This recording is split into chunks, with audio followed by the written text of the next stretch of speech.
Hello, my name is Arlene Bell. Welcome to Weirder Things, the show that explores the strange, the unknown, and the just plain odd. My guest tonight was with us not long ago after witnessing a strange phenomenon in his chicken coop. And guess what? He's back. Please say hello to Ernie Portnoy. Ernie, it's great to have you back. I see you brought more eggs with you. Yes, ma'am, I have. Are the chickens laying strange eggs again? You can certainly say that.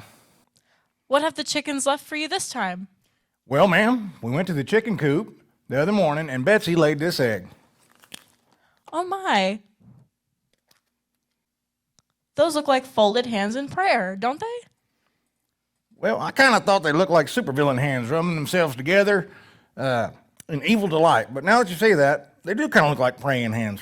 What did the next chicken lay? Well, Cindy laid an egg that had a mini whip inside. Look. Oh my, that looks dangerous. I guess it would be if he was the size of a hamster. What's in the third egg? Oh, this one. It's nothing. Snowflake just had another little baby chicken, little boy chicken. You mean a rooster? Yes, ma'am, but I don't think it has anything to do with the other eggs. I'm not so sure, Ernie. You remember how those last 3 eggs were part of the Easter story? Yes, I do. I think all 3 of these eggs are the next part of the story. Get out of here. Jesus went to the Garden of Gethsemane to pray just before everything went bad. He prayed that God would spare him from all the horrible things that were about to happen.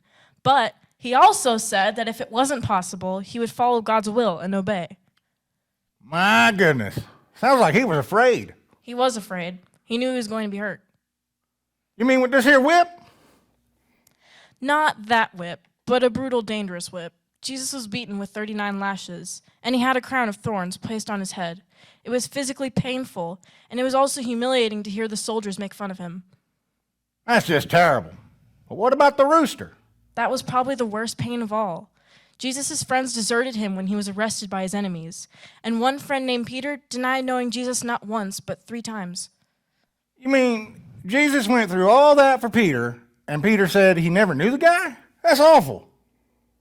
It is, but it's a good reminder that what we need, to be bold and unafraid to say we love Jesus. Jesus went through so much for us. He wasn't afraid to be mocked and made fun of. He was willing to be hurt physically and emotionally so he could save us. Why would we ever be ashamed of him?